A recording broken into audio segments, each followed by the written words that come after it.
We are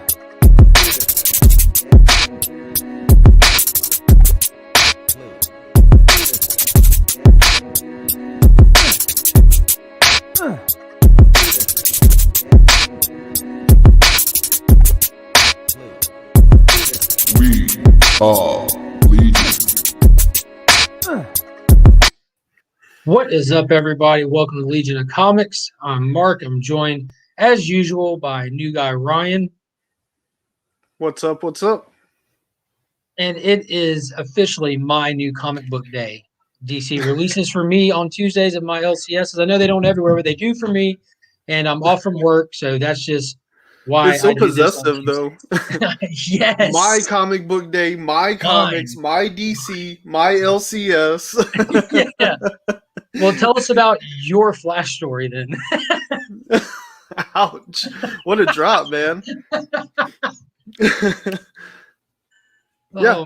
I don't know. I've outlined what would be a 6-issue story arc, in my opinion, of Old Man Barry. I would do it like if DC came to me and they were like, what do you want to do? I want to do a 6-issue Flash Old Man Barry DC Black Label. I don't care about continuity. I don't care about like sticking to every little detail, although like it all aligns with the characters, you know. And it kind of revolves around like memory issues and kind of explores the idea like what kind of effects would the Speed Force have on your brain. Now, talk about where this whole concept came from of an Old Man Barry for you. Oh, well, it definitely started whenever I mean, I've never read Old Man Logan, and I know they did like Old Man Hawkeye and like Old Man Daredevil shows up and all this different stuff, you know. So that perspective on the superhero universe has always kind of interested me, even though I've never read those, you know. And then whenever Flash, Future State Flash came out, and it centered more on like an older Barry and what it would be like for Old Man Barry to not have powers and how he would deal with that. Like that really hit me pretty good, you know. Like I really took that and ran with it. And yeah, right. That's a good it does point. come Like up. okay, I was about to say when they actually lose the Speed Force ability, I wonder how that does or would affect their bodies. You know, how much of their body is damaged is just hidden by the Speed Force going through them. Well, actually, the angle I took on that was, you know, he still has like some of the signs of older aging and stuff, but at the same time, like think about how fit and how lean they are, you know. Yeah.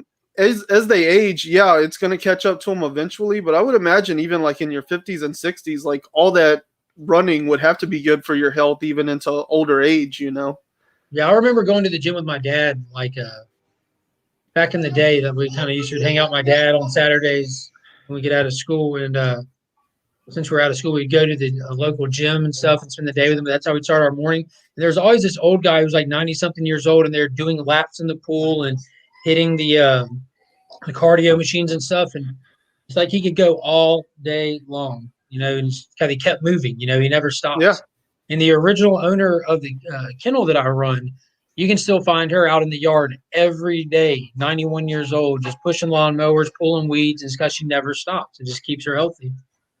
Yeah, no doubt. That's what happens once people stop moving. Like it just downhill. Yep.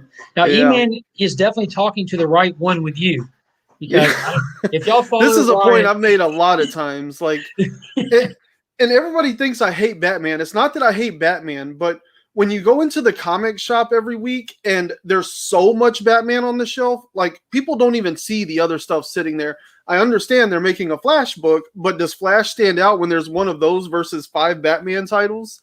Now, this is a good week to be in that camp because there's only one Bat title. No, I'm sorry. There was 2. I just left one behind. There's Batman's Grave and Bat-Cat. That's right. So, yeah, there's 2. 2 is like a light Batman week, you know? Mm-hmm. And especially like Black Label, it really frustrates me because I feel like the Flash is always such a light, jovial character. And with most of the the line is Black Label. And with most of the stuff being Batman, it makes people assume that everything has to be dark and gritty that goes to Black Label. They need to do like a great Flash story that kind of like lightens up the line and just lets you know Black Label means it's of a different caliber, not that it's of a darker tone. Yeah. Yeah, there is and sad to say, like I know of 2 more Bat titles coming up in the near future with Reptilian and Detective. Not Detective Comics, but Batman Detective that Tom Taylor's writing, and Reptilian that Garth Ennis is going to be writing. So there's still just more coming. Yeah. And Other than that, we had Batman's what, Grave just finished. Constantine? Yeah, we had what, Constantine, Wonder Woman, Dead Earth, and then Yeah, there's been one what, Wonder 2 Woman, Superman? one Superman, just year 1. Oh, We had just year Harley. 1. Yeah, we had Harley Quinn and the Birds of Prey. Like those are the prestige format ones. But we also have Strange Adventures that's going on right now. We have Rorschach, which is going on right now. But for the most part, the ones that get noticed are the Bat. But when you see the oversized ones, especially, they've been pretty much Batman centric. Yeah, it just, I mean, even if you wanted to go dark and gritty, like look at Midnighter. Why doesn't he have an amazing story in there? Man, hopefully they get there. This is one that I don't know how they've missed on, but I feel like Ron V is on top of it at this point. I don't think that was on a Black Label imprint, but clearly from that first issue, it was already Black Label content. Like the same stuff, I guess at this point, seeing that they're doing adult content without the Black Label banner, they're pretty much just saving the banner for outside of continuity. Even though they have this wide open continuity now where you don't even need to worry about it. But I guess it just makes for an easy identifying marker. Finn, will you and sister? Yeah, you used to have to go to Black Label to get your Batwing, but now you can get Batwing in the regular line. So yeah, the Battle Wing. Yeah, I mean, how's there not like a Green Lantern Black Label story? Why, I can't imagine there's not somebody out there that would want to do something Black Label-ish. Well, I didn't jump on it when it was coming out. What is going on, Nick? I did not jump on it when it was coming out, but just going, like, as always, I want to go through what I picked up today. But first on the list was that Green Lantern Season 2, Volume 1. This just wrapped up Season 2 from Grant Morrison and Liam Sharp. So this just wrapped up. So as soon as it wrapped up, I went to the LCS owner and asked him about getting seeing how it's coming, if it's going to be all collected. But this is Volume 1. It was a 12-issue run, and this collects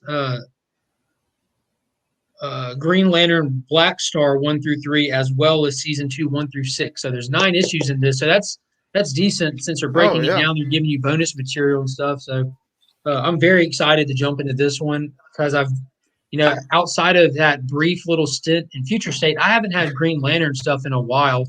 And I know in the coming weeks, I'm pretty sure it's not this coming week. It might be next Wednesday, not tomorrow, but the next Wednesday, we're getting the new Infinite Frontier era Green Lantern stuff starting. And I'm still on the fence about it. I might actually read some of the solicitations for it and see what's what with it.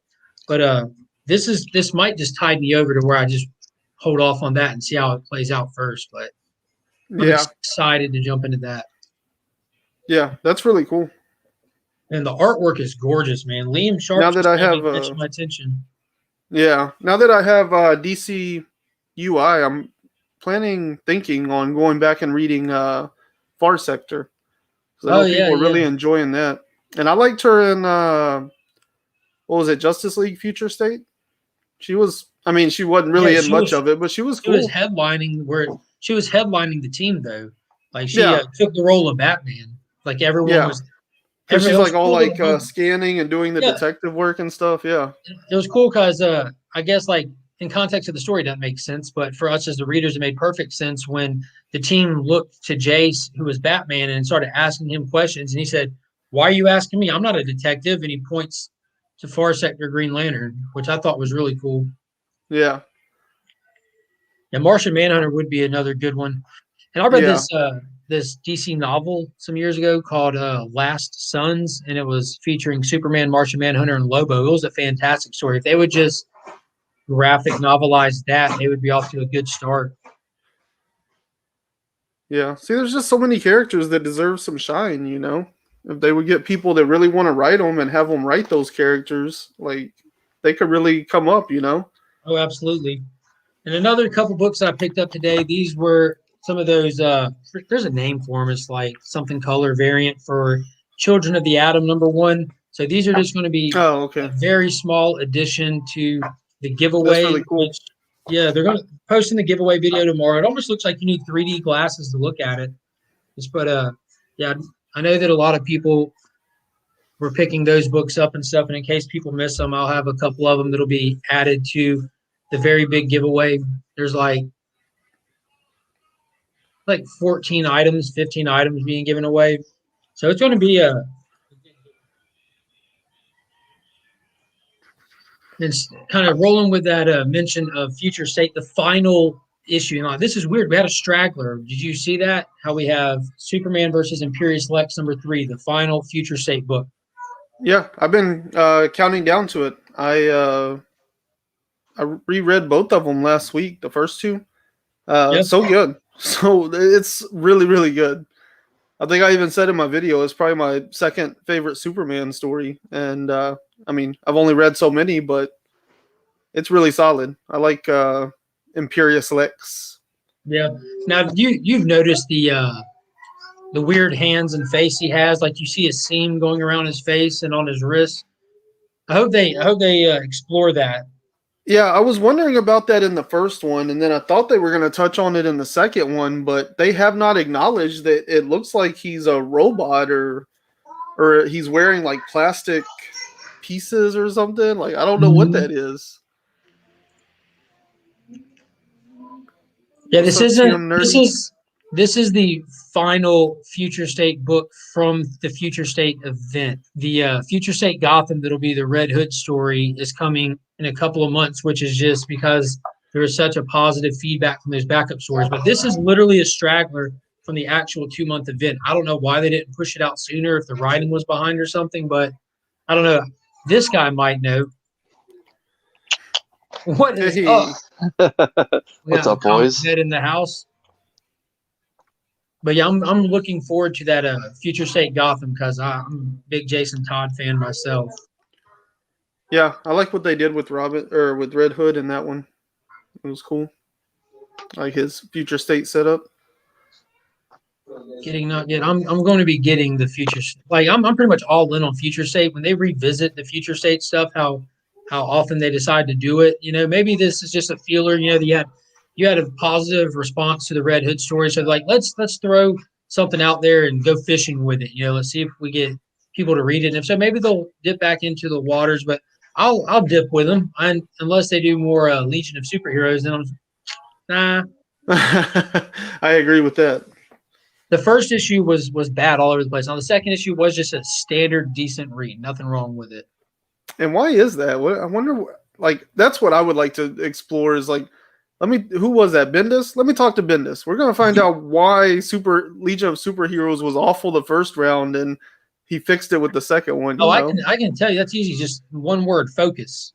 The first issue, for some reason, he felt the need to introduce you to everybody who were all spread out. Like if you're gonna have that many people in a 2-issue story, you better start the story with them side by side and just give us like 3 little catch-up panels or something. Don't try to take us to everyone's life all across the cosmos to bring us. Yeah, just there's no focus. I hate when like movies do that. Oh, it's the worst. It's like, dude, you got 2 hours, 2.5 hours tops. Why are you gonna waste the first 30 minutes of your film visiting everybody? You know, like wrap it up. Chris, what's good, man? Just beat the traffic to get home, but yeah, all good, man. You outran the horses. Yeah. yeah. They say, hey, you, please pull over. I was going to say, Mounties in Canada don't actually ride horses. That's just TV or whatever. They drive really souped up fast cars, let me tell you. Future State House I got in DC. Dude, that's awesome. I was hoping that would happen. You know, it was a perfect place for people to test the waters, you know, like just see if there's anything that they enjoy. And I was excited to see that those writers that really delivered rolled over into main titles. Like it's been a very promising start on some of them, especially Superman, somebody who's starting the Infinite Frontier so tainted by the past few years. Yeah, I kind of hope that they, at the end of major story arcs with their big titles, bring back Future State for 1 or 2 issues and then go into the next arc with the regular titles. I think I mentioned that before. Yeah, and I would love to see that happen, especially with a character like to Red Hood, if they were going to tie that into the Teen Titans Academy, or if they're going to tie that into Dark Detective or into another Batman title. But yeah, like give us a 5 or 6 story arc, and when that arc's done, okay, let's flash forward and give us, you know, 1 or 2 big stories or 1 or 2 big books with a few different characters having the story set off in the future, and then give us another arc how we may tie into that. Yeah, that'd be cool. That was one thing that we talked about, how Future State, coming out of such a heavy story is Dark Knight's Death Metal, that was a really, really large event. And, you know, just having 2 months of just your hands just free of continuity of everything. It was, dude, who knew that's what was such a good recipe to start something new? Just Right. a gap. And for me, I really think that they really saturated the market with metal, and then the dark or death metal and all the variations of it, All and the it soured a lot of readers, because a lot of those books turned out to be like $9 or $10 cover prices as well. Now, I know a lot of people picked up the key issues here and there with the Robin King and stuff like that, but Future State, for those that were kind of fringe DC readers or collectors in this case, Future State was just like Mark mentioned, it was a nice clean start. And now they're going back and they're gonna, you know, lead it all up. What do we got? That first Robin King 1 in 25. Yeah. Cover price that's nice. Very nice. You have a good shop. If you got the ratio for the variant.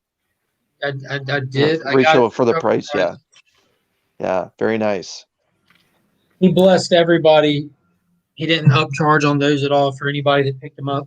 Yeah, I kind of wish that Marvel would kind of do the same idea with when King in Black is over with. Maybe at some point, you know, they would consider like hitting the pause button on all the characters and do a big flash forward for the characters that are alive 15, 25 years from now, and then bring it all back.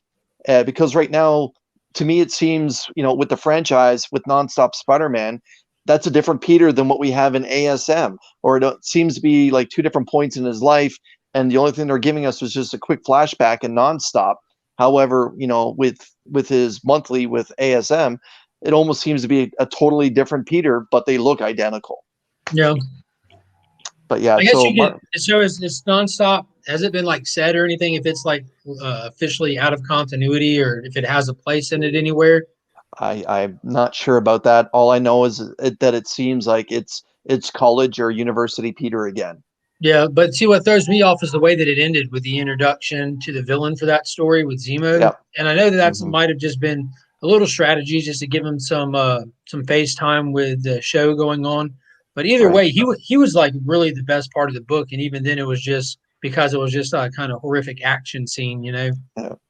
But just his dialoguing was pretty cool. But yeah, it's like Ryan mentioned, where they try to cram too much in the, you know, like this is what's going on, everyone's doing this, and that's as soon as Ryan mentioned it, that's what popped in my head about Nonstop Spider-Man was, yeah, that's exactly what happened. Like, we're going to talk about this, we're going to talk about this, we're going to talk about this. It may not have been nonstop action, but it was just nonstop where everyone is at certain parts in their life. To answer your question, Burke, not closing shop.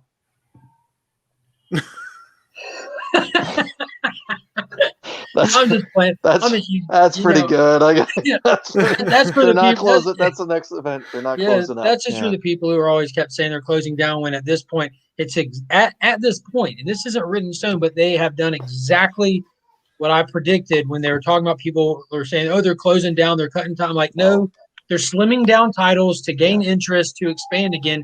This has happened countless times from all publishers that have ever published comics for as long as they've existed. When readership is low, you slim down until sales go up, then you expand again into your sales. And the way they've done it differently this time is with this whole backup story initiative. They didn't even wait to expand titles. They slimmed down with an expansion date already in mind, and they've given you 2 backup stories of Robin, then dropping his title. They're about to give us Ghostmaker backup stories. How convenient. Next week, Ghostmaker's taking over the backups in the Batman titles, and we had that weird announcement today, or the weird rumors today, that Ghostmaker might be seeing his own CW show. And they did this whole profile drop on him with all this information that you can't find about him in the comics he exists in.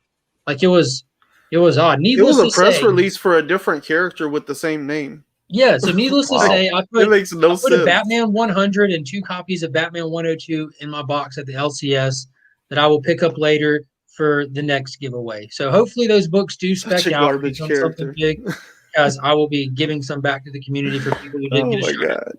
Hold on. So let me get this straight. I go to work for 8 hours. I come home, and the MC Hammer ripoff by arguably the best writer who's stuck doing this title Yeah, is the worst character Potentially. he's made is now It's getting a just TV rumored. show. Oh my Yeah, just supposedly what? supposedly the CW, like rumor is the CW is developing a Ghostmaker centric show for their network, and they give a profile of the character that is more information about the character than we have gotten in 6 issues of the comic with them. Oh Like my God. it literally, like it basically spoiled anything they could do with that character in the comic at this point. And see, like if you look at the whole, you see the direction change they took with the character from 105 to 106. Like there was like a hard slam on brakes, hit that fork in the road. Like so much happened. Yeah, now they're buddies. Yeah. But I'm saying it looks like this rumor Yeah. might have whether that's like the cause of the rumor or if it's just like more evidence to the Wow. rumor, who knows? But you can definitely see some writing on the wall. Like, of course, nothing is confirmed. But if you Teen guys- Titans Academy #1 was really, really good. Like across the Yeah. board, it had a little bit of everything, which is what you expect out of an issue #1. I really enjoyed it. I do not think that Dan DiDio is prematurely fired. I don't think that they waited too long or too short. He did a lot of great things for DC while he was there. That needs to be acknowledged. He did amazing things for DC Comics, and everybody runs their course. And he just got to the point where he ran his course. And circumstances be circumstances, but I rather look at all the great things he did instead of looking at how he kept trying to reboot it into success at the end. He did it once with New 52 and it worked, so you can't fault him for wanting to try it again. But you know what? He's a smart guy. He went and paid and bought into Tubi, so he's probably sitting on a private island at this point because he invested in Tubi. Not Tubi. What was it called? Quibi. Oh, Quibi. I was going to say Smart- because smartest move ever. Tubi's in this.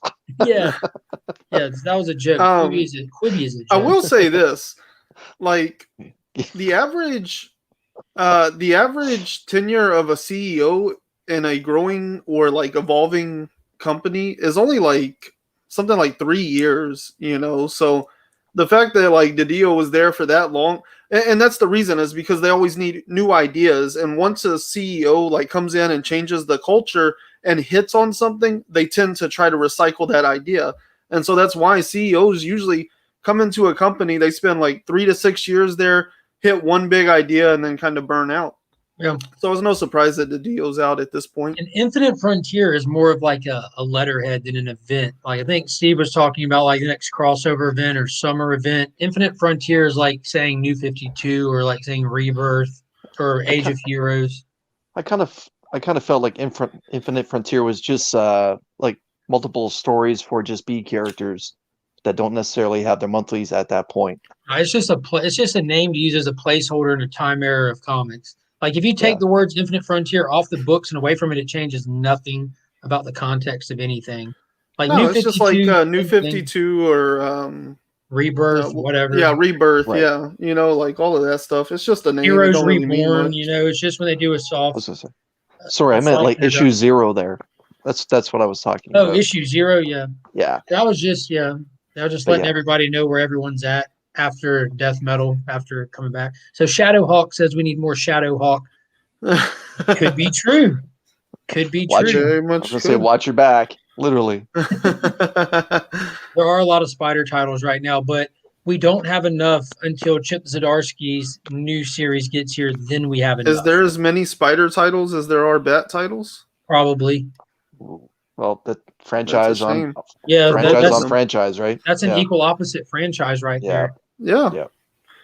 Yeah. That's two. Each company, they lean on one character and one character only. Dude, I like how Rami Salami thinks because Generation Shattered and Generations Forged was amazing. Like, talk about just great comic stories. Like, you had OMAC and Commandy side by side.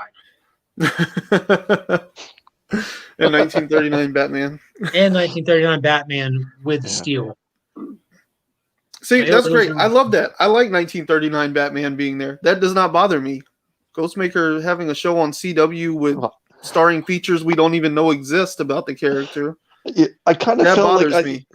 like Mark said he's going live, so I had to take a shortcut and I jumped on the highway to fly home. I kind of felt like maybe I took that right turn into the Twilight Zone. Like, Yeah, you if did. you guys You were did. to say to me, Punchline is getting a show, I'd be like, oh, okay, Punchline. Like, I get they're going to try and milk this character for all that it's worth, but Ghostmaker, like, Yeah, I don't know why come they're really on, guys, pushing like it a so terribly, barely existent character.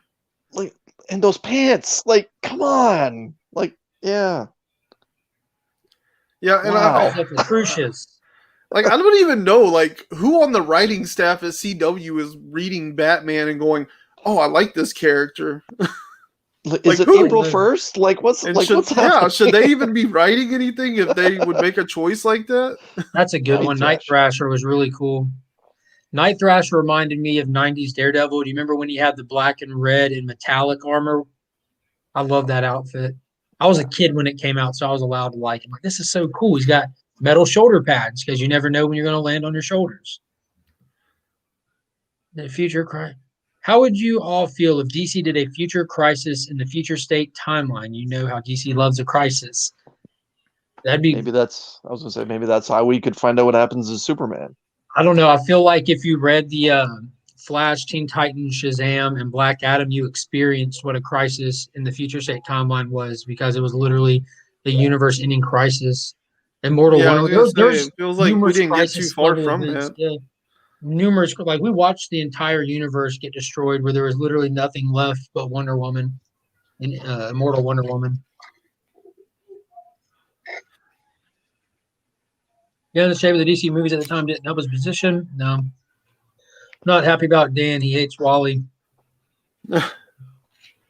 Wait, wouldn't Bad you be happy that publicity he's is still gone? publicity.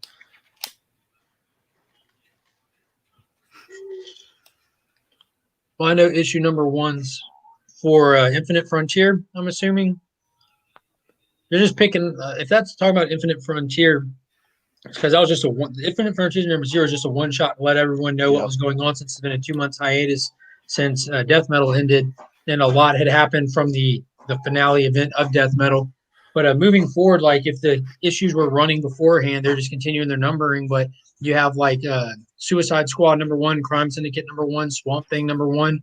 So any title that's a fresh title that started afterwards is obviously getting number 1. But all of their Trinity titles or their flagship titles are continuing their numbering, which I really appreciate because number 1s do not equal money unless it's their actual number 1s. Like, it's really not number 1 because there's this thing called legacy numbering, which exists in the way that Overstreet keeps up with numbers. And you don't have to check Overstreet for your prices, guys. But as far as numbering comics, grading comics, all the standards that you're checking in other individual places, they all refer back to the Overstreet standard of things. So when it comes to numbering, Superman issue number 29, that's just a number on the shelf. That's not the number in the archive.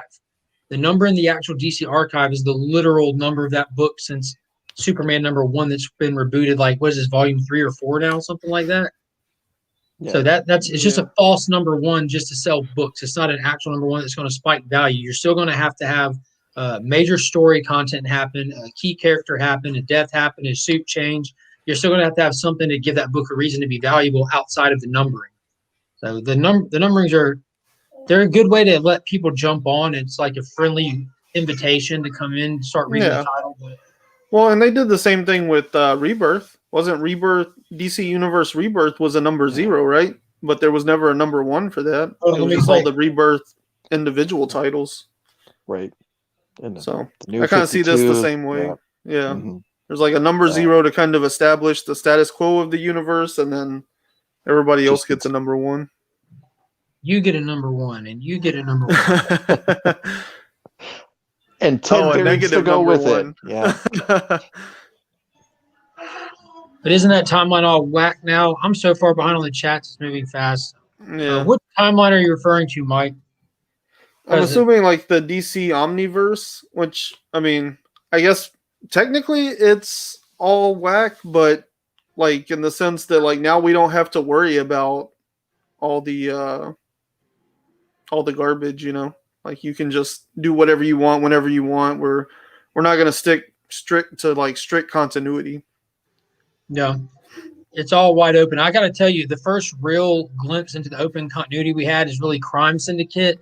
A little bit of dabble in it with Suicide Squad because what Waller is up to is in More Than One Earth, and big time in Superman Batman #1. Which did you find it?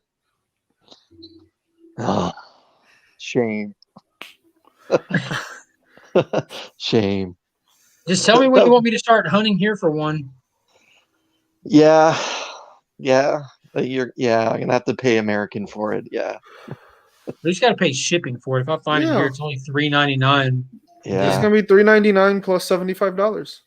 Yeah. Your shipping is surprisingly more affordable than you think. I've sent stuff to Chris now, and it's not crazy. And I imagine it'd be about the same. What is up, cardboard crazies?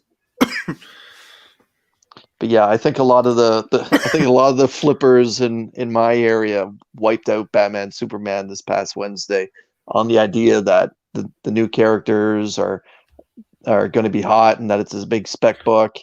But yeah. Well, they announced like 3 speckable characters in the solicitation, and it boiled down to just one, because the Unknown Wizard is Lex Luthor, Spider Lady is Lois Lane, which that could still pan out depending on what they'd ever do with her in the future because it's alt universe. But that villain at the end, Atomic Man or something like that, I forget his name, the one with the cool all white. He almost looked like Deadpool from Suicide Squad's mask. How it was like that, the same material almost, like kind of chameleon from Spider-Man. Right. I gotta admit, I didn't read any solicitations on it, and as I was reading it, the wizard guy shows up, and I was like, "Isn't that Lex Luthor?" In the first panel, and then the Spider Lady, I was like, "Man, she looks familiar." And then she slides through it. He's like, "Aren't you Lois?" And I was like, and then you were talking about people were speccing it because the solicit said there was 3 new characters. I was like, well, 2 of those I've called right off the bat. I don't check Key Collector for stuff because I don't really spec chase, but I have noticed in the past on the same book now on Superman Batman, and it was an early issue when the Batman who laughs. Tyler sucks. Sorry, I just got to get that in. It's exactly, yeah. We'll get that up here, Ryan. We're going to leave that there for a minute.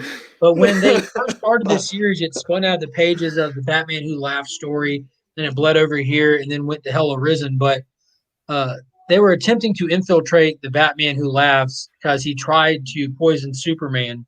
So Superman just fakes it. Like they told you in the issue before, you're going to have to fake pretending being poisoned by the Batman Who Laughs. So fast forward next month, Key Collector's putting up key book, first appearance of Superman Who Laughs.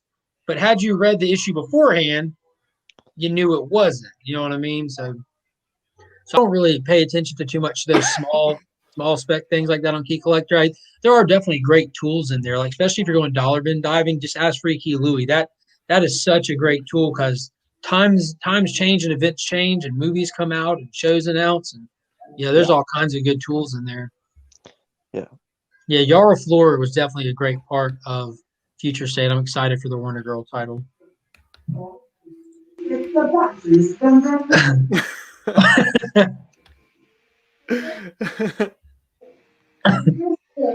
I do appreciate all 15 of you guys in the chat right now. Next book that I picked up, we went a long time on that Superman Imperious Lex. Other History of the DC Universe #3 by John Ridley.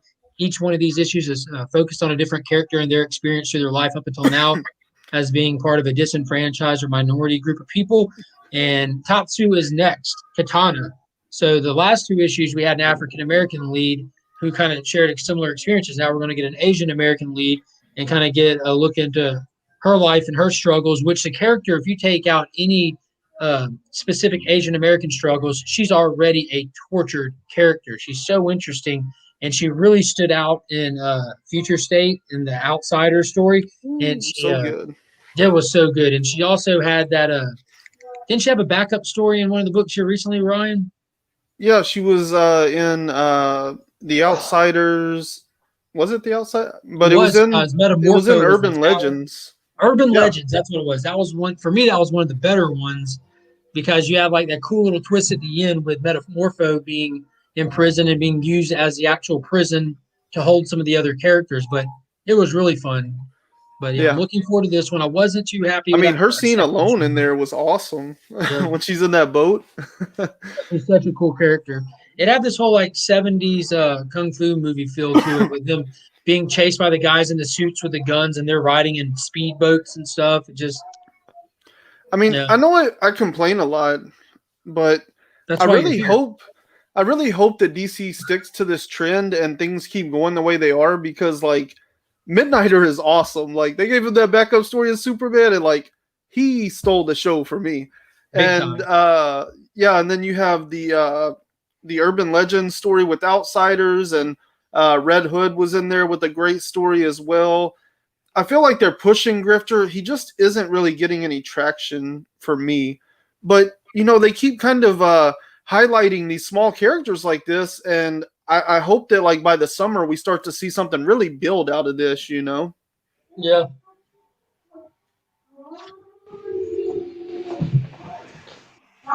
Oh. Cardboard Crazy saying that he got X Factor's Archangel's first appearance for 99 cents. That's nuts. I didn't get mine for 99 cents, but this one is a big time near mint copy. This one I just picked up. I was going to throw it in a video here soon, but here it is. Yeah, I might still throw it in one later. But yeah, I just got this one. That cover is iconic as far as I'm concerned. Walt Simonson was pumping out a lot of good stuff during that age here with X Factor and Thor. And that cover there is actually one of my favorites. Walt Simonson was mentioned in your most recent Two Cool Guys, Two Hot Pick videos, because he's doing a cover for Beta Ray Bill. Yes. Yeah. He is, and it's actually not even a quiet homage. It's a total original. Yeah. He's fantastic. I'm not immune to my own annoyance. Yeah, I know. I'm very self-aware. Your critical opinion is appreciated, though. He complains a lot, but he eats like a king. Trust me, everyone. You should see the food this man creates. Everyone's all talking about Ryan and like his comic book knowledge and all these in-depth interviews. No, focus on what the man eats. It's incredible. He eats like a king. Like this is one American that knows how to work a grill. Like he's in the perfect state to back up his recipes. The man lives in Texas. He knows how to eat. Ooh. Yeah, I have been accused of that, so I'll take it. To touch on what Mike Knight said there, like I agree in a certain aspect. Like I do think it would be kind of annoying if Philip Kennedy Johnson is writing Action Comics and Superman, and it's just the same story, because we already had them do Batman and Detective as bi-weekly books, and they went to garbage because the writers and the artists couldn't keep up, you know? So what's the difference?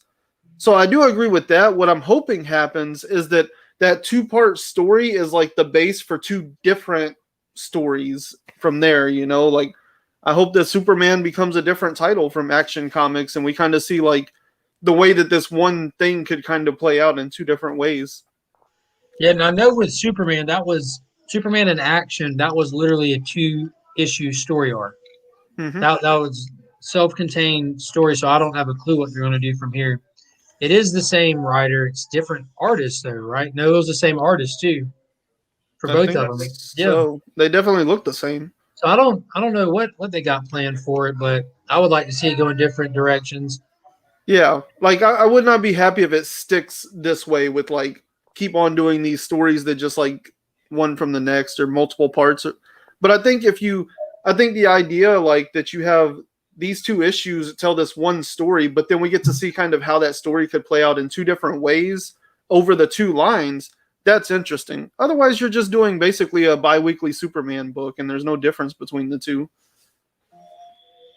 I can barely keep up with my comic channel. No, it's truth. Yeah. Just a do-it-yourself cooking segment added to your comic stuff. Well, you know, Bearded Comic Bros, he started doing something like that. Yeah. He like Yeah, makes dishes out of he does like a cooking show, and he makes dishes from like comic books and stuff. Yeah. With his wife. It's pretty cool. Mike Knight's actually got an interesting point there. Take out the backup and the extra dollar. A lot of the backup stories have been fantastic. Like, there's no reason why a lot of them couldn't be their own self-contained issue. I get that it's not 32 pages, but they could put essentially 2 of those backups in one book and sell it as a double feature instead of throwing one on the tail end there. Because like to be honest, that's just sitting here listening to you guys talk about backup stories. The backup stories lately, especially with the Infinite Frontier, have been trumping. Yeah. Yeah, well, and that's why I'm really excited about Urban Legends, because I like anthology things like that. I like getting small snippets of different characters and stuff. And like Urban Legends #1 had 4 stories, and I felt like 3 of them were worth the money. So, I mean, who cares if one's a miss? And they could do that every month. It just really didn't fit the style of the rest. Yeah, I mean, it felt more like a prose piece than a comic story, but it wasn't bad. But yeah, I mean, I would be fine with that. I think most people would, because it would be reaching a broader audience. Like that Harley Quinn story probably hit somebody right where they needed to be hit at that moment, and for them, it might be 3 different stories in that book that made it worth the money, or even just 2, but like that Red Hood story alone basically was worth the value of the book. The other 3 stories in there are just bonus material, in my opinion. So like, I would like to see them do more anthologies so we get more short stories, because people coming up in the comic industry, that's what they need to start with. That's how you start writing. You do short stories. That's how you start doing comics. You do short stories. So let's put new talent on those books, so whenever they become really good talent and they get on a major book, they know how to hit deadlines, and they're not running the company but also 2 years behind. Good point. Well said. Well said. It really was. Next book I picked up today, Flash, 768, and how to get the cover B on this one, which means I'm going to have to get the cover B on all of them moving forward. Now I'm shoehorned into it. But it's just Wally Through the Ages, and not in order per se. Well, I guess in order. You have Kid Flash, you have Rebirth Wally, then you have Dr. Manhattan-powered Wally, and then current Wally taking the mantle from Barry, so he's back in his proper suit that he was rocking for decades. I'm happy to have the flashback Wally West. It's misleading. I assumed it might be. Thanks for spoiling it. But at least you just got my expectations down, so I won't be so brokenhearted when I read it. Let me say this. I think the story is fine. Like, I had no complaints about the story. It's strange, but I had no real complaints about the story. But there's also like 6 artists on that book, and some of them are not great. Oh, so we're not necessarily time hopping, but we're about to be age hopping. Don't tell me. Kind of both. Don't tell me. A little of everything. There's some time and dimension and all kinds of stuff going on.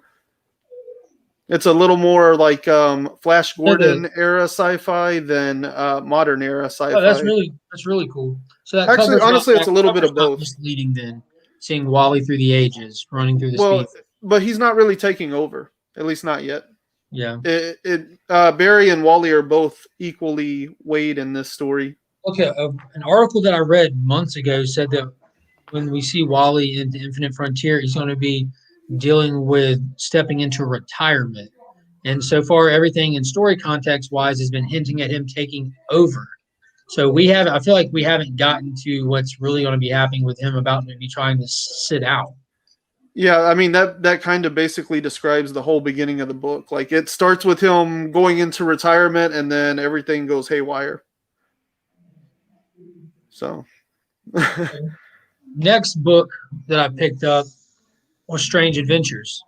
So this one has been absolutely amazing from every step of the way. We're past the slow burn phase, and now we're just rocking and rolling in this book. Haven't read this issue yet, but it is just absolutely amazing. This is the whole creative team behind Mr. Miracle. So the artwork is tip top.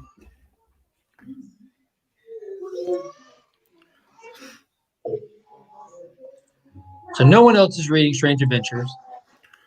It's another Tom Taylor Golden book. Yeah. Tom King, I'm sorry. I don't remember when it started, but it 9 months it ago. was like pretty popular, you know. I remember people talking about it. So I know I kind of missed the boat on that one.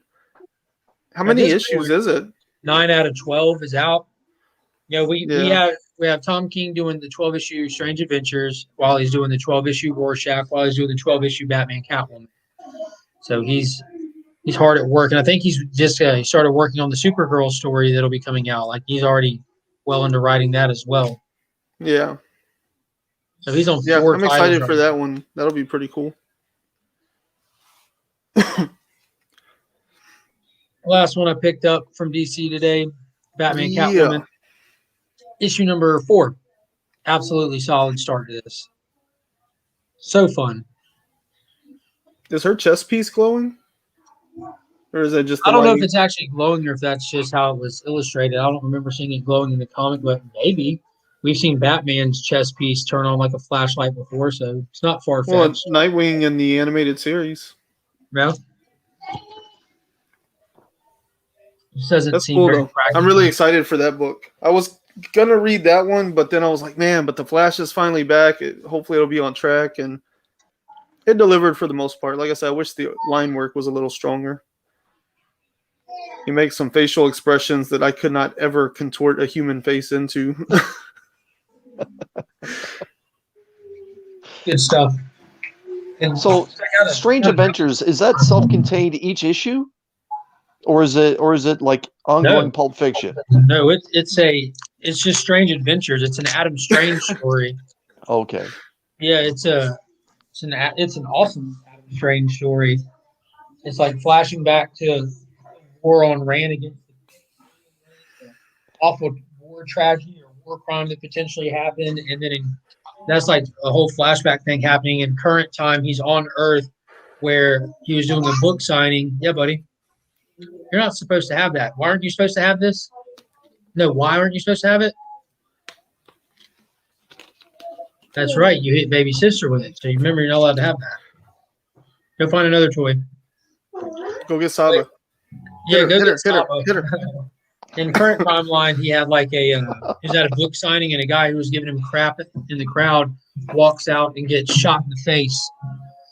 And so there's a whole murder mystery going on where Mr. Terrific's brought in because they wanted like the smartest man they could find on the job, and they didn't want Batman because he's too closely tied to Adam Strange. So they bring in Mr. Miracle and some of the best. Yeah, Mr. Terrific. I don't know why I'm saying Mr. Miracle. I was a little confused too. Best dialogue goes down with him when he's dealing with the ultra smart scientist on Rand. He's just walking circles around him all subtly and everything. You really see how genius he really is.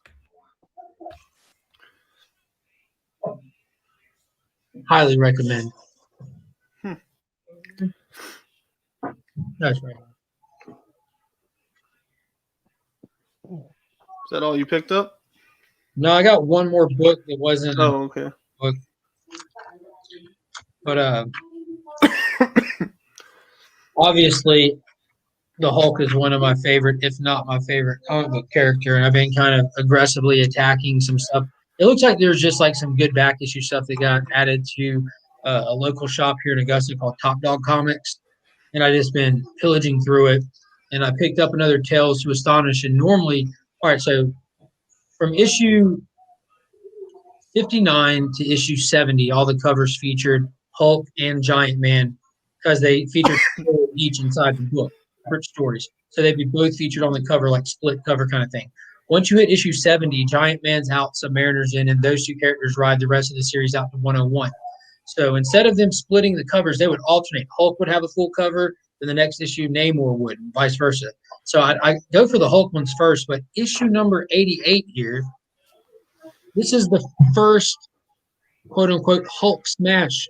The first time Hulk used the dialogue, Hulk smash. I nabbed that one today. Nice. Very sweet. Who do you think did the cover on that?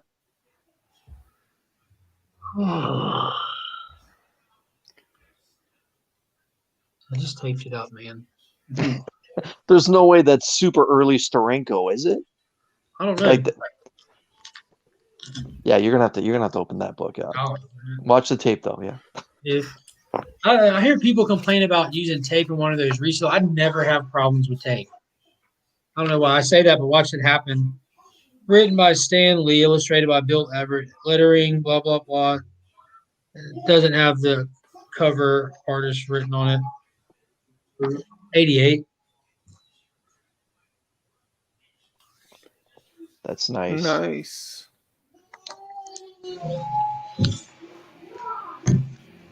Hey Google, who did the cover? No, Brent's in town. Brent's actually sitting right here. Google just had Gene Colan. Yeah. Not to be confused with George Anus.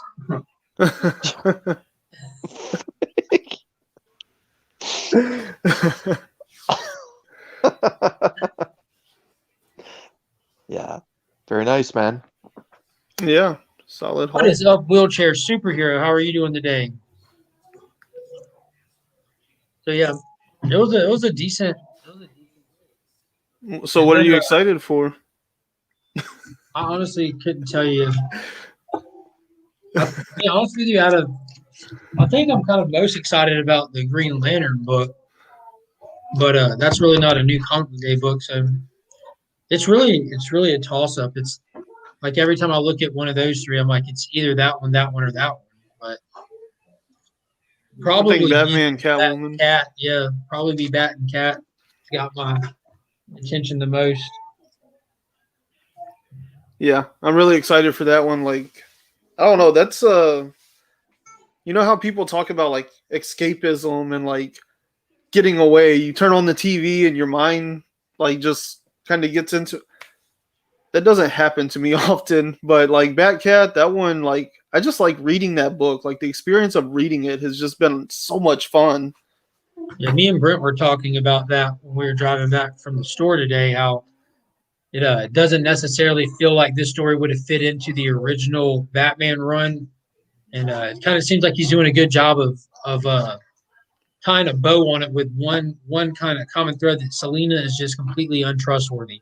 Because in all three story threads, that's like the overwhelming thing. Like, I know this isn't going to make a lot of sense, but Joker can't trust her.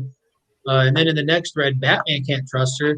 And then in the main continuity, her own daughter can't trust her. Yeah, like that's all it's doing is just showing you why. Like he's justifying the wedding not happening, and he's doing a fantastic job of it. Like all you people that were hyped for this, y'all forgot all of this right here. Let me show you 12 issues of why I was right, and the readers should not be mad at me anymore.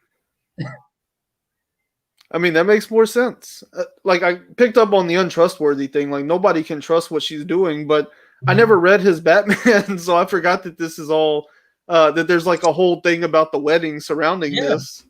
I was just like, I don't know. Like, it's just fun. Like, the dialogue, like the situations, you know, when they sit at that dinner table in that last issue, like, holy crap, that exchange was just like layers of an onion, you know?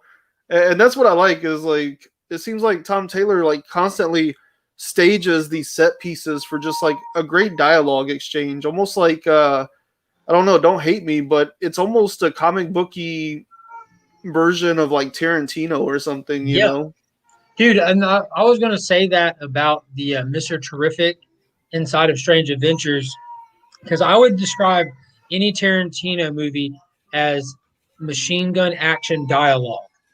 Because you don't need explosions. You get action, and when it is, it's just so nuanced. It's so fast. It comes out of nowhere and it hits hard. But it is nonstop machine gun dialogue. It just completely sucks you into the experience, and that's what Mr. Terrific does for Strange Adventures. When he shows up after his introduction and your first experience with him, and he shows up, you're just like, here we go. What's about to happen? What's he going to do? How is he just going to be a total bamf without having to lift a single T-sphere to do it? Yeah. Yeah, I feel like it's always like moving to like these like awesome dialogue points, you know? Like you know, most movies, especially like superhero stuff, like it's always building to the action moment, you know? Like we're always building toward what's the big climax, you know? And with Tom King, like Batcat, at least, like it's always building to like these big conversations that just like you see all this stuff that really don't make any sense, and then he just like has one giant conversation somewhere in that issue that's just gonna like unravel all the layers of what's been going on that you had no context for, and it's really cool. I like the way he does it. The kids are loose now. My daughter likes Release the Kraken. She loves a little bouncy thing, but when she's done, she just does this. Hey. You want to say hey? Hey, tell him hey. Tell him hey. Tell him hey. Bottle. She's got a drinking problem.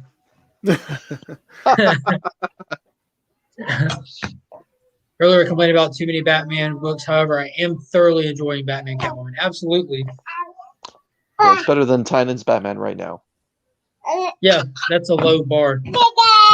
Yeah, I'm the same way. I complain about Batman having too many books all the time, but Batcat's one of my favorite books on the whole pool.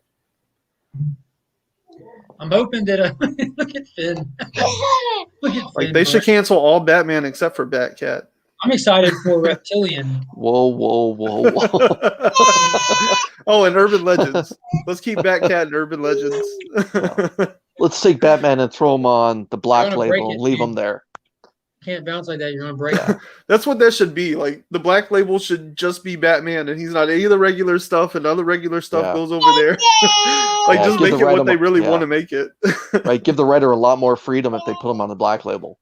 Yeah. You think like I wonder how much of it like people are still like hands tied by overall story continuity that DC has going on for whatever future plans they have. Like you're beholden to the overall narrative for the main universe. But now we have this omniverse that's supposed to have no continuity. I wonder how much they're still beholden to, or how much they're just not. Like, I wonder if the writers are used to that concept. If they're able to spread their wings more than they have yet. I know we're not really far into it, but like looking at Batman Superman 16, like that was wide open, dude. That was so original, just on so many levels. It was just so spread out.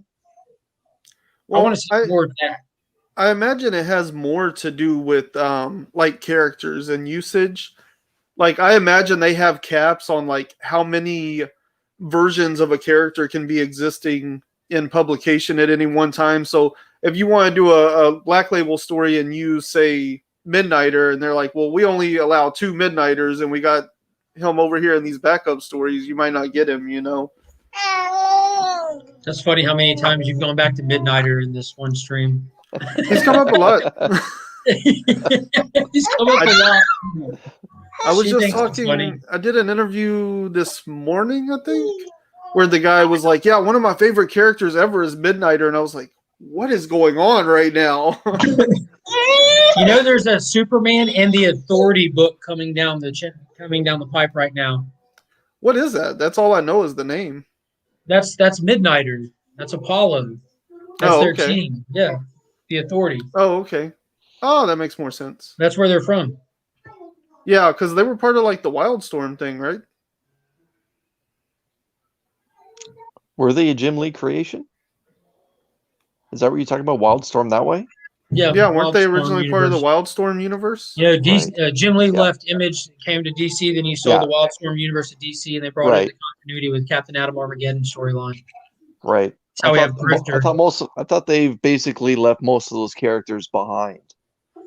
They did, most of them. Like, we don't have Maul or Zealot. Yeah, didn't they like basically cross the whole thing over, and then a lot of the characters didn't really take off, so they just kind of got forgotten. Right. But they've all been crossed over, I think. Happy DC New Comic Book Day to you too, Nick's Kicks and Comics. And if everybody hasn't already, be sure to check out his awesome YouTube channel.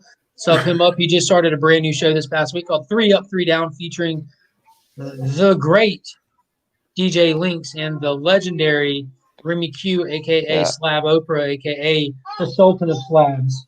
Yeah, so that was actually a real fun stream to watch. It was hilarious. It was a good time. That was an awesome dynamic panel. Yeah.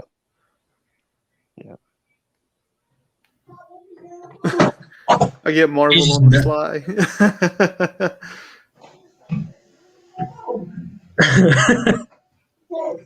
Oh, Who that's very knows? Now nice. that they're shipping through Lunar, it might be easier than ever to I get them on asked that question Tuesdays. too. Yeah. I said, I wonder if this means we can expect Marvel on. No, it was on your. I had to work last Friday, and I normally try to join Ryan on his channel. Oh, yeah.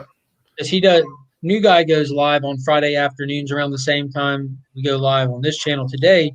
And I was at work, so when he went live, I had to use the bathroom while I was in there. That was one of the things I asked because that news dropped that day. Yeah. Yeah. Yeah. Yeah, I What don't think is you're going to up, see Southern Marvel put out like an official new comic book day change or anything, but I wouldn't be surprised if it becomes pretty common practice for all the books for every company to show up around the same day, you know? What's going on? Austin LeMay and Southern Comic Geeks in here as well, who just passed his 1,000 subscriber mark on YouTube. Big congratulations to him. Chip or Austin?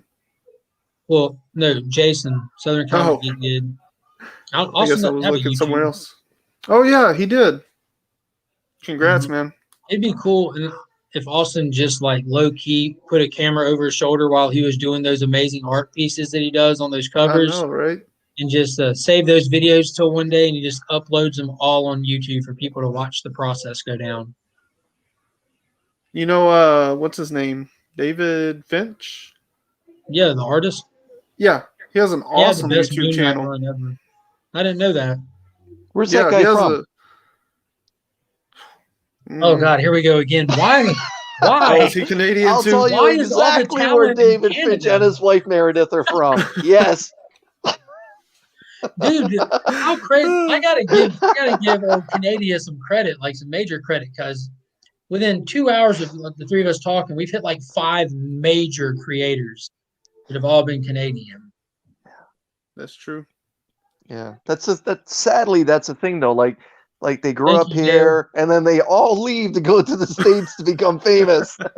But no, David Yep. David Finch and his wife Meredith, they're outside the Toronto area. That's often referred to as the GTA, the Greater Toronto Area. So yeah, and Faybach too. Faybach's very close to Baybox Canadian? oh yeah. Just Oh, Canadian maple yeah. syrup and good beer. Yeah. Ryan, oh yeah. Oh yeah. Yeah. Maple syrup. He's right down. He's at Windsor, which is actually the city that's across the river from Detroit. Dude, that's awesome. That's right. Yeah. Where's Ivan Reese from? Ivan Reese, I don't know. Okay. I guess just not there's only 2 places great artists are from. It's Canada and not Canada. Just ask Chris. Yeah. Yeah, he's one of my favorite interior artists. Yeah, if y'all haven't already, and I appreciate this, Dale, drop your link in there too, brother. We got Dale dropping links. Make sure everyone in the chat, y'all check out these links he's dropping. These are some great channels. And dude, y'all do not want to miss what the Comic Vet is going to do this coming Friday. I'm not going to put a lot out there. Just in his last video, he sums it up at the end. I wish he would have done it at the beginning of the video for those that can't stay the whole time. But how did you word it? Like, it's not going to be a key video. It's not going to be a Grail video. It's not it's not going to be like a key. It's not going to be a hotkey. It's not going to be a Grail. It's not going to be a Holy Grail. It's going to be everything. All of them combined, lifted up even higher. So yeah, if you want to see every hot Holy Grail that's out there right now, all in one video being unboxed, Friday. It's going to be every clickbait thumbnail come true. You got it. I'm just going to leave it like just like a black screen with the Comic Vet. Watch this video. If you watch no other Comic Vet video, this is the one. Yeah, the words are going to be really small if I put all that. Careful, but Finn. yeah. But yeah, I gotta give Chip a shout out. Chip went and made a car video today, and in his thumbnails, like he threw the Comic Vet logo up there, and then he said like he basically said like I don't know how he does it like by making car videos, and he made it sound like it was a big fail, but he actually made a real good car video. Like Ryan knows the struggle about making a car video, right? Like it's not easy. It's all about acoustics and making sure that you actually have a real good a real good phone that you're going to be recording it on. And Dude, he Chip said like has one of the best setups on oh YouTube. my Like, oh it my is. sweet Jesus, yeah, like the setup he has at his home is just incredible. But yeah, he I guess he decided to do a car video for his new comic book day pickups, and he showed off a bunch of like real nice ASM books that he picked up, and he picked up like I believe 5 ASMs, all from around the 190 numbering, for $25. So yeah, good on you, Chip, down in Chicago, picking up those big Spider-Man books, because ASM is just continuously climbing, whether it's a first appearance or not. So, but yeah, he said a lot of nice things about me in his video, and so much appreciated. Drop He's the link, Austin.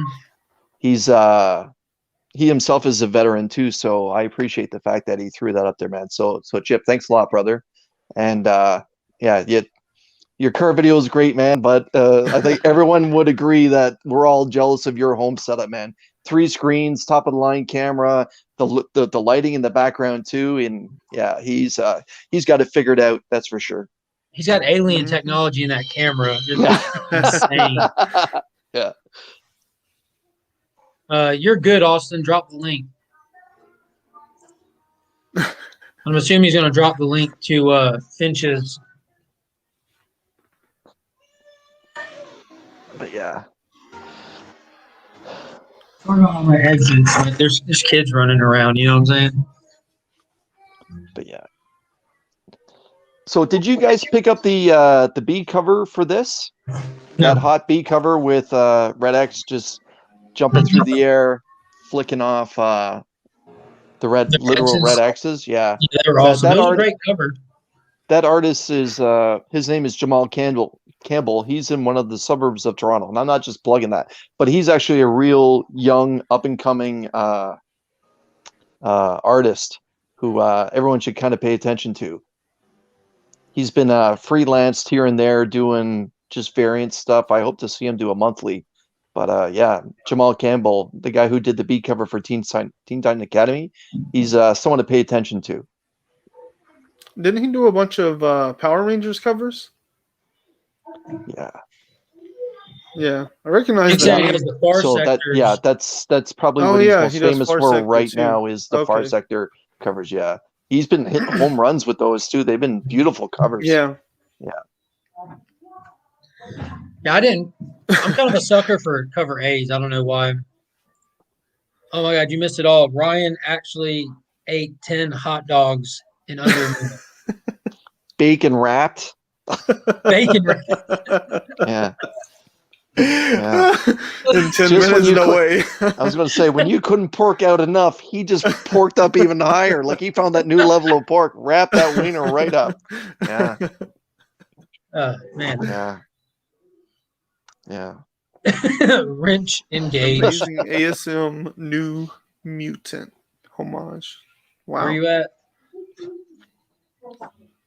Yes. Oh, I don't know if it's popped up over there. Oh yeah, next Kicks and Comics. Got it. I got an amazing ASM New Mutant homage by Campbell as well. Yeah. I don't think I've seen that one. Yeah, I know the name though. Like he's definitely been doing a lot of cover work. That actually might be a Stadium Comics exclusive, if I'm right. Probably not right, but yeah, he's done a few store variants and store exclusives in around this area. Don't worry, it'll happen again. Just don't blink. Right. One day. He never announces it. Yeah. I'm looking forward to that mac and cheese, like hot dog, bacon wrap hot dog that you're gonna do, and just smother it in that Texas barbecue sauce. Man, whenever I was in college, we used to do like this macaroni and cheese bake with like cornbread and macaroni and cheese and like beef, and we would put syrup in the cornbread when we baked it. Yeah. College was a different kind of time. Calories didn't seem as heavy as what they were. No, yeah. I mean, I subsisted on carbs for like 4 years, so. I don't know what I eat. It can't be too healthy though. I don't eat meat, but I don't like pay too much attention to what I do eat. So I think it's a lot of cheese substitutes. I mean, I eat a lot of actual like burgers and stuff like that are just plant based. I don't know how actually good they are for you. It's protein.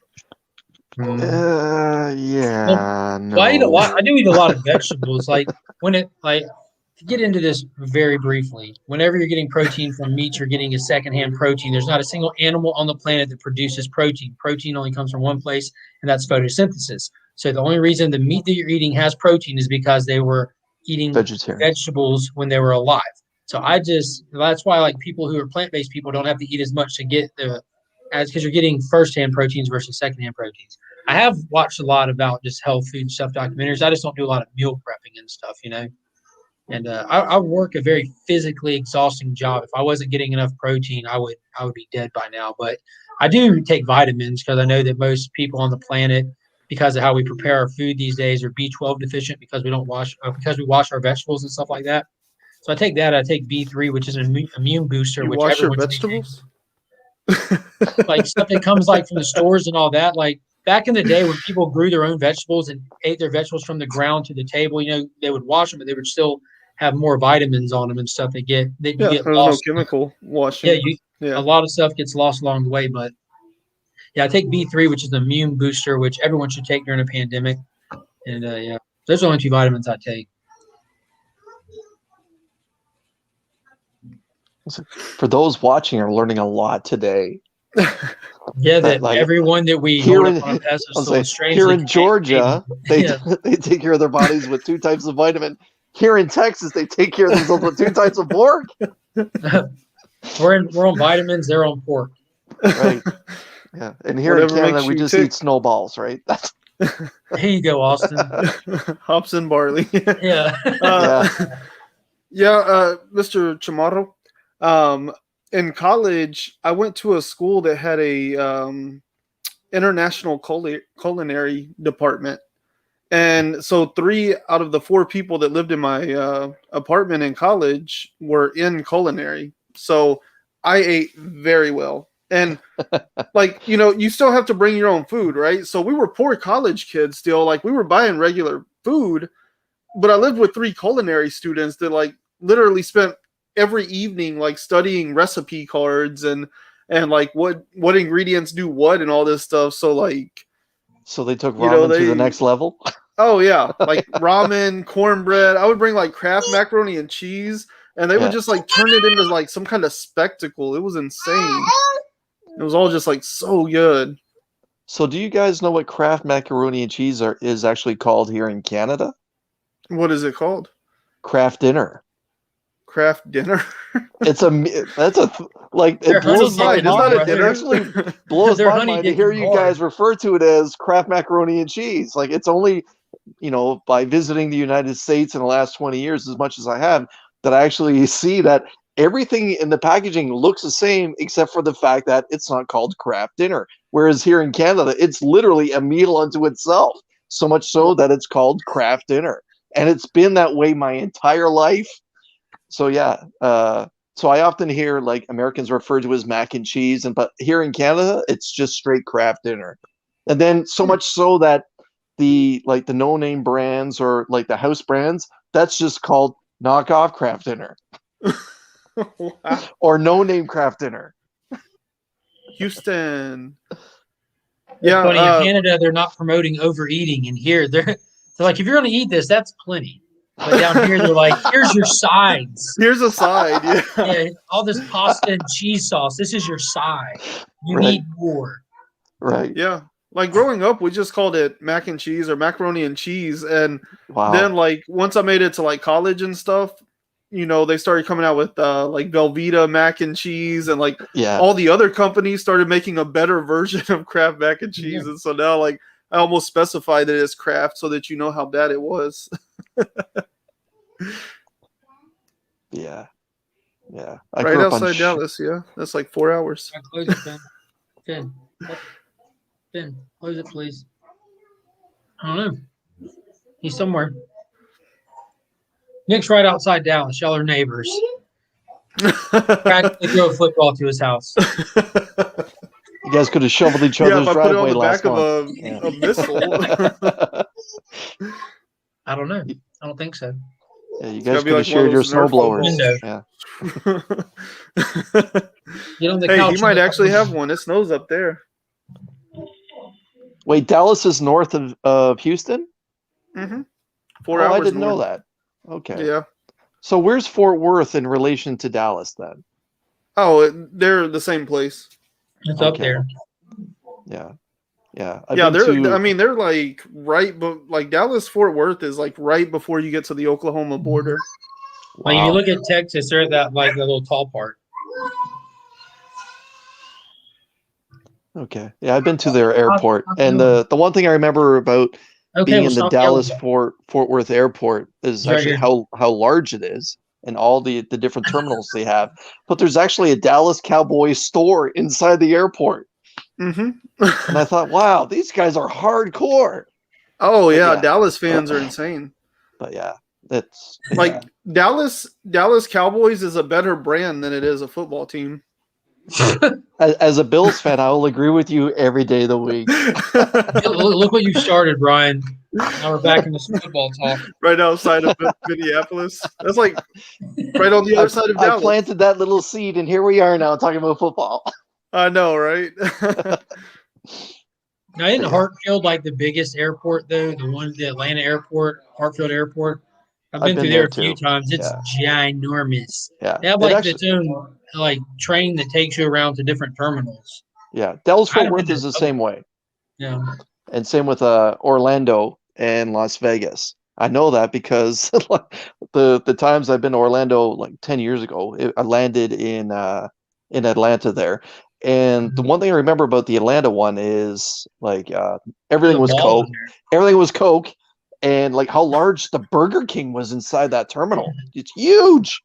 That's why it's the king. Yeah, again, you Americans know how to eat. Let me tell you, it's not Burger Prince. See, and I like Burger King because they have an Impossible Whopper where they have the plant-based burger. It's really good. Yeah.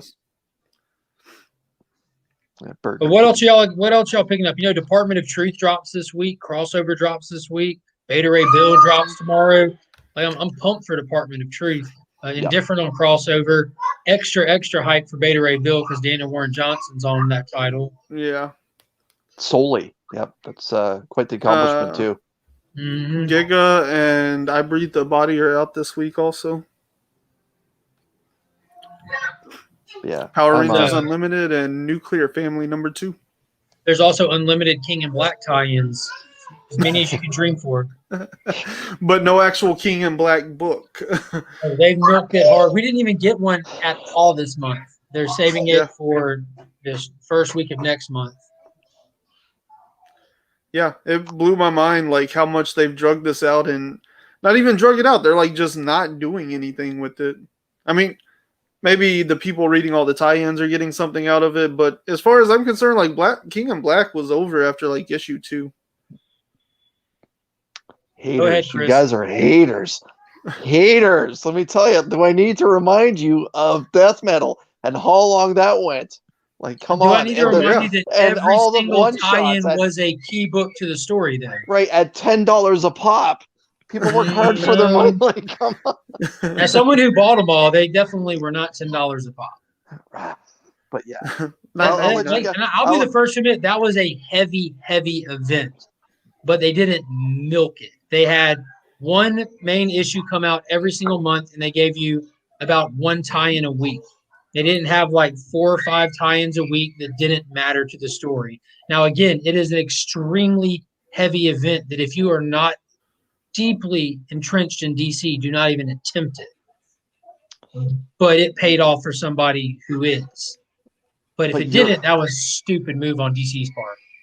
Right. And that's where I feel they lost a lot of their regular readers. They did. They lost a lot of people by the end of it, I know. There's people that were just that I'm just going to pick up the main title people. Like they had to drop it after 4 unless they were just stubborn and tried to hang in, because after issue 3, you're lost. You just missed 6 actual issues of this story. But all joking aside, to be honest, when Death Metal was rolling last year, I actually thought Deceased was more enjoyable to read. Oh, Like that I was a think far superior title. right, I picked up the movie variants. So I thought those were just killer. Gorgeous, But super yeah, cool. I like but the what was it? Was it Book of Eli that Cyborg was on the cover instead of the yeah, machete? It was his right. arm in the book bag. Dude, that was Mhm. so Yeah. genius. Yeah, I like the Blade Runner homage was nice too. Oh, yeah, that was number Yeah. one, wasn't it? Yeah. Yeah. And then they And got really smart with it. They did the homage for Shazam with Mary Marvel. So it's just like right. an alternate poster. So that was Yeah. awesome. And then they did the Birds That of Prey was homage. right.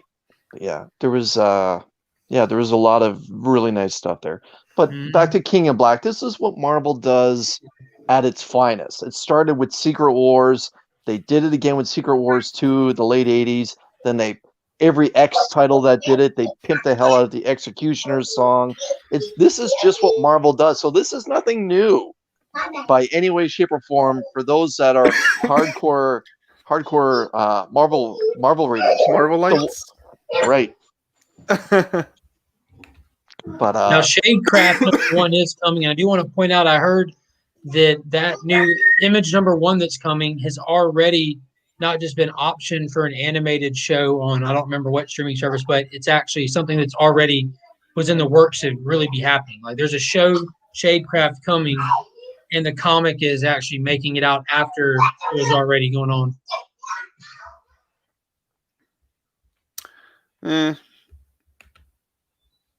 That's mildly interesting. How is that going to affect the value of it, though? I don't know. I'm not partaking. It'll sell out. Let's be honest. It's a #1 that's been optioned. You know that every app is going to be pimping the hell out of, like, you need to pick this up. It's been optioned. So we're probably going to have 3 or 4 printings, and by issue 4, it'll just be a singular printing. If it doesn't hold up. If it doesn't hold up. Yeah, it just doesn't make any, like, I understand people and apps and stuff are going to push it, but, like, is there any value to it, though? Because everybody already knows, like, this is for sure a thing. So I don't see how the value actually increases very much, if anything.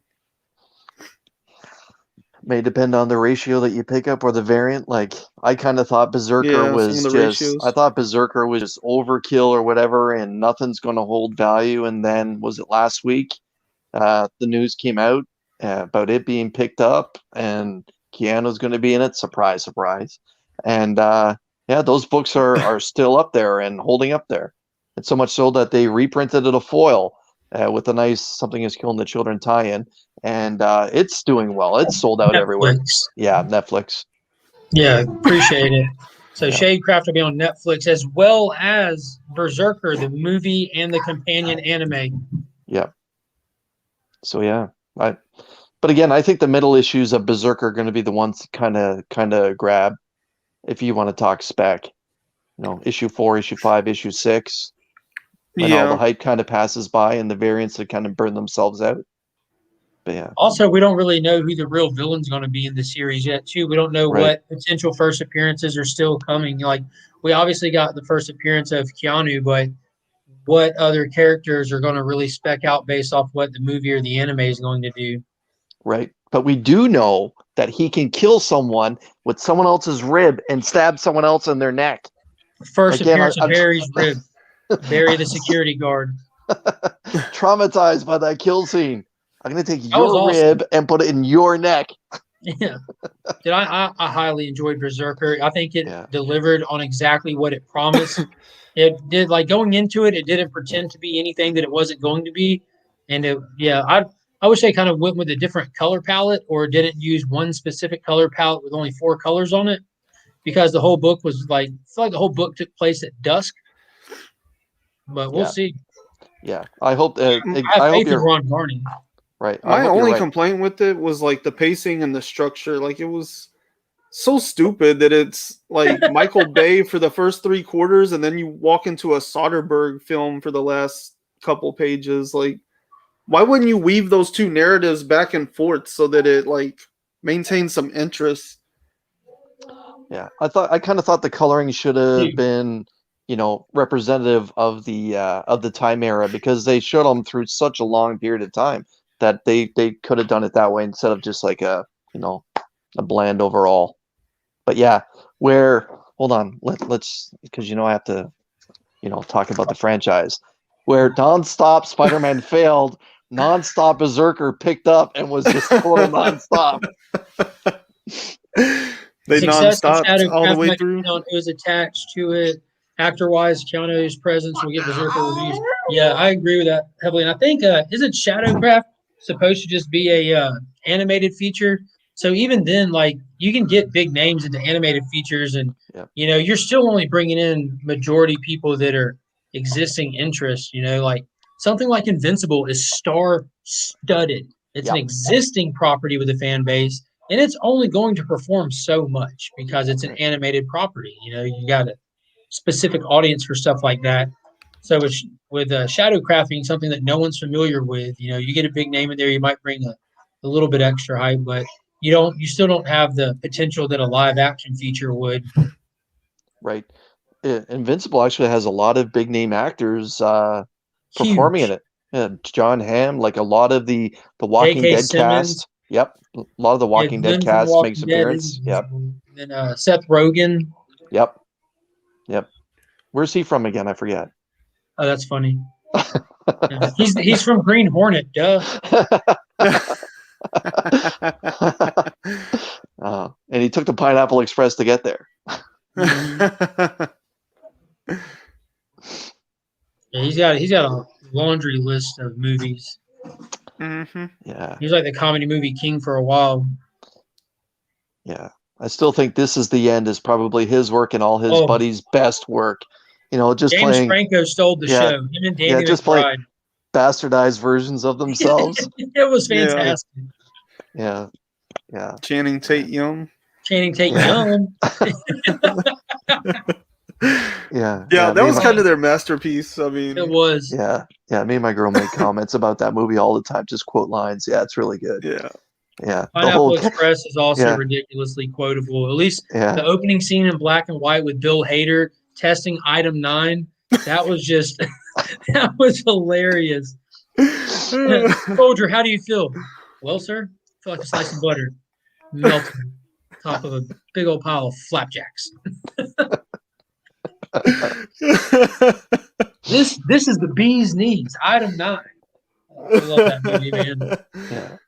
Good stuff. Yes. I'm about to get ready to hop off here and give my daughter a call back. She just tried out for this very prestigious high school thing. I don't even understand what it is. All I know is she just tried out. She just tried to call me, and I'm assuming she did good because she doesn't do bad at anything. And when she graduates high school, she'll leave high school with an associate's degree, for a college level associate's degree. But she's just already in like all these kind of gifted classes. I don't know who she takes after. I'm not sure, but she's really a good kid. She cried during the end of Justice League, so she's definitely a good kid. Big dad points there. Yeah. So I'm excited to give her a call back, guys. So I'm going to go ahead and wrap this up. For everybody who's still here, be sure to hit that notification bell, subscribe if you already are not subscribed. Check out New Guy's channel as well as the Comic Vet. Huge stuff coming from both channels. New Guy just dropped the big interview that he did today. Comic Vet drops videos on Sundays, Mondays, and a huge one on Friday as well as every Wednesday. And I'll be posting the 600 subscriber giveaway video tomorrow showing what all prizes you can win as well as how to enter to win them. So don't miss out on any of that stuff. And until next time, guys, I'm Mark, but we are